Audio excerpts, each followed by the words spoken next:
Hello everyone and welcome to my channel. I'm Luke and I do perfume reviews. If you like this type of content, please consider subscribing if you haven't already. Give this video a like and leave a comment if you wish to. So in today's video, I wanted to go through my fragrances from the 70s. I've got around 4, I believe. So without further ado, let's get into the video. Perfume trends in the 70s were significantly influenced by those of previous decades. Spicy Orientals, ambery scents and patchouli scents remained popular, alongside floral aldehyde scents, as well as fresh and green fragrances, and also floral and green chypres, as well as classic scents from the preceding decades, continued to be widely worn and popular. Orientals were probably the most popular fragrance category in the 70s, and even though I don't own this fragrance, the Oriental scent from the 70s is Opium by Yves Saint Laurent. Opium is a lavish and extravagant scent.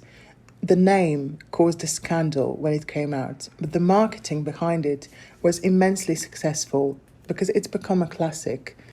It's one of the most iconic perfumes of the 20th century. I don't own Opium because I dislike the newer formulation of it, but I do own another spicy Oriental fragrance from the 70s that is, in my opinion, better than the current formulation of Opium, and I'm talking about Cinnabar from Estée Lauder. Cinnabar is one of those grand Orientals from the 70s and the 80s. It came out in 1978 and was allegedly created because Estée Lauder, having witnessed the success of Opium and similar Eastern-inspired fragrances, she decided it was about time to release her own Oriental fragrance. And she did release Cinnabar, initially as Soft Yves Dieu or Yves Dieu Soft, a softer version of the classic Yves Dieu from the 50s, and then they renamed it to Cinnabar a couple of years later, if I'm not mistaken. And I have to say, it does resemble Yves Dieu, but it's essentially a scent of its own. I find Yves Dieu much more musky and musty than Cinnabar. Musty as in animalic.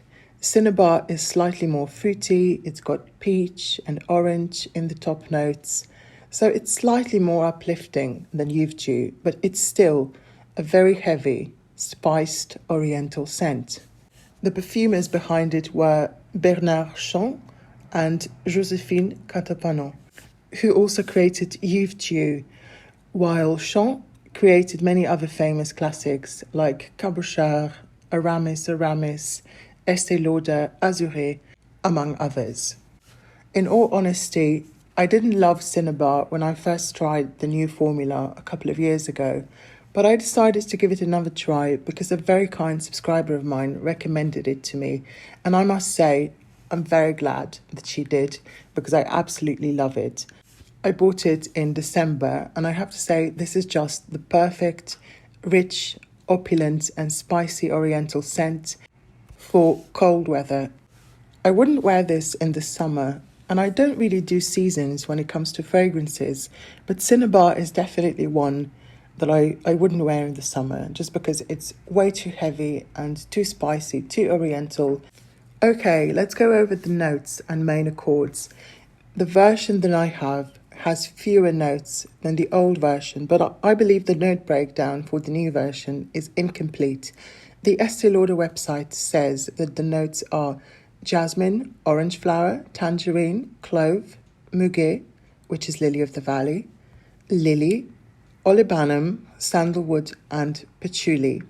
However, I can definitely smell a sweet peach note in the opening, and there's also cinnamon, and there must be at least one smoky resin or incense in the base because this scent is very ambery, resinous and balsamic. It's also slightly animalic in the dry down, and I really love that peach and tangerine in the opening, but the real star of the show is definitely the cinnamon and the cloves as well.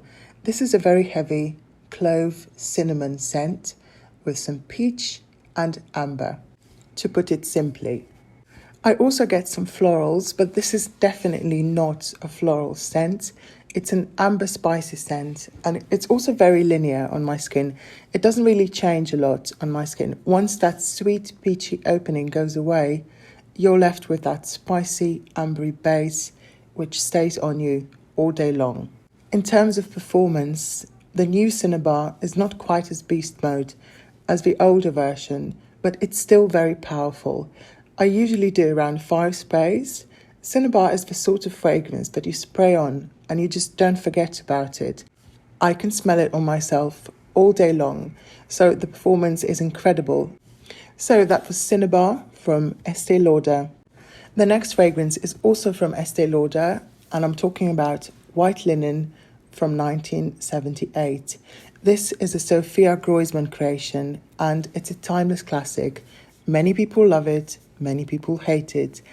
I have to be in the mood for it because it's very heavy, despite the fact that it's a clean, fresh aldehydic floral scent. It's a very heavy scent. It's a perfume typical of its time. It feels old school and vintage. There's nothing modern about this scent. It's an old-fashioned rose and hyacinth scent that kind of smells like a bar of soap or freshly washed white sheets drying in the sun.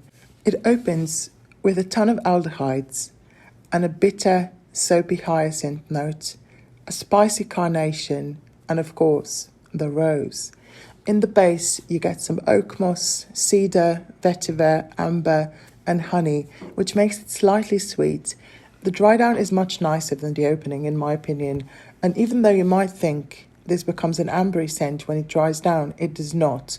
The aldehydes in here are nuclear. They persist for hours and hours. If you spray this on, you'll smell like rose-scented soap all day long. In my opinion, White Linen is an absolute masterpiece, and I think it's still appreciated by people who value vintage perfumes. Some people might label it as a grandma scent or something similar. However, White Linen truly embodies the sophistication of a bygone era and a style of perfumery that isn't very popular anymore. In fact, many vintage classics, like White Linen, are based on soapy and citrusy aldehydes, and without aldehydes, French perfumery wouldn't be what it is today. Although White Linen is an American classic from Estée Lauder, which is an American company, it smells very much like a French fragrance, in my opinion. The more I wear it, the more it seems similar to Paris from Yves Saint Laurent, which was released a couple of years later and created by the same perfumer, Sophia Groisman. So that was White Linen from Estée Lauder. The next perfume from the 70s, and probably my favourite, is Patchouli from Reminiscence. This came out in 1970. It's an old school, hippie-style patchouli scent. It has a very high concentration of the actual patchouli oil, and one of my subscribers says, this smells like a hippie shop from the 70s, and I think she's exactly right. This is such a beautiful, raw patchouli scent. It's a bombastic patchouli scent, and it even intensifies as you wear it. And despite being quite vintage smelling, it's so pretty when it dries down. I absolutely love this scent. I think it's 100% unisex. Anyone can wear this. You just have to like patchouli. The opening is very woody, earthy, and aromatic, but the dry down is where the magic happens. The amber and vanilla get stronger and make it sweet, smooth, and ambery, while the patchouli is still the star of the show. I've had this bottle for 2 months now, and I have a feeling that it's getting stronger and stronger as the juice macerates. This is a scent for a true patchouli lover. If you dislike patchouli, you will despise this. I also have to add that this scent reminds me of Chanel Coromandel, and for me, it satisfies the craving for Coromandel, which is a scent that I absolutely love, but honestly, I don't want to buy it because it's too expensive. And I think this is an awesome, affordable patchouli fragrance. You cannot go wrong with this if you like a very strong patchouli scent. If you like patchouli oil, You cannot go wrong with this one. Patchouli is technically not a gourmand, but it's sweet and ambery, and that vanillic dry down makes me think of dark chocolate. So it's definitely not a gourmand, but it does get sweeter as it dries down. So that's Patchouli from Reminiscence. The next fragrance is another cult classic from the 70s, Anaïs de Cacharel. It's pronounced Anaïs, not Anaïs, but you can say it both ways. It came out in 1970 and it's a classic green floral. This is the perfect retro floral scent. It doesn't smell modern, but it's still a beautiful scent. Interestingly, it was marketed as a young perfume, and if you watch the ads, you'll see that there's an interesting interplay between innocence and purity on one hand, and subtle provocativeness on the other. Like white linen, this is a very austere scent to my nose. It's a vintage style, bitter powdery floral. I can mostly detect the lily and the hyacinth. The opening is very green and bitter, but then it gets more floral, mossy and powdery. It's not a true green chypre like Miss Dior from 1947, but it certainly has a chypre quality to it. It's a classic French scent. It smells elegant and understated, in my opinion. It does smell like a typical 1970s perfume because of the notes. Hyacinth is quite an old-fashioned fragrance note. You can find it in many other vintage fragrances. It makes Anaïs a bitter floral. There is some sweetness, but it's definitely more soapy than sweet. The performance is also quite incredible. This is the reformulated eau de toilette, and it lasts all day on me. In all honesty, this is not my favourite perfume in my collection, but I like to reach for this one in the spring, or when I'm craving a green floral fragrance. So this is the classic Anaïs from Cacharel. Last but not least, I just want to briefly mention another iconic scent from the 70s that I don't own, but it deserves to be mentioned because it's such an icon. I'm talking about Rive Gauche from Yves Saint Laurent. It was created in 1970 by perfumer Michel Hi.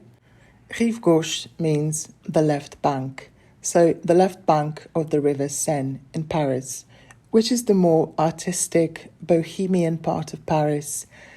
And Yves Saint Laurent came up with the slogan, Rive Gauche n'est pas un parfum pour les femmes effacées, which translates to, this is not a fragrance for unobtrusive women. It doesn't really sound convincing in English, unfortunately. I highly recommend that you watch the advertisements from the 70s and 80s for Rive Gauche. There's quite a few on YouTube, and they're all about strong, independent women who buy their own fragrance and spray it whenever and wherever they please. And we've seen something similar with Estée Lauder Jontue, which was initially released as a bath oil. In terms of the scent, Rive Gauche is a classic aldehyde floral. It's very of its time. It opens with green notes, fatty aldehydes, some freshness, and a bunch of florals. You get some rose, lily of the valley, geranium, iris, and the usual suspects like jasmine, ylang ylang, gardenia. And then you also get some oak moss in the base, some vetiver, some musk, which make this scent mossy, earthy, woody, and also very powdery. And even though the scent was very of its time, it was still avant-garde and groundbreaking because it smells metallic. It's cold and metallic. It's such an austere scent. It's dusty, it's powdery, quite formal, and dare I say, slightly pretentious and starched. And I don't mean that in an offensive way. It just feels like a very formal scent to me.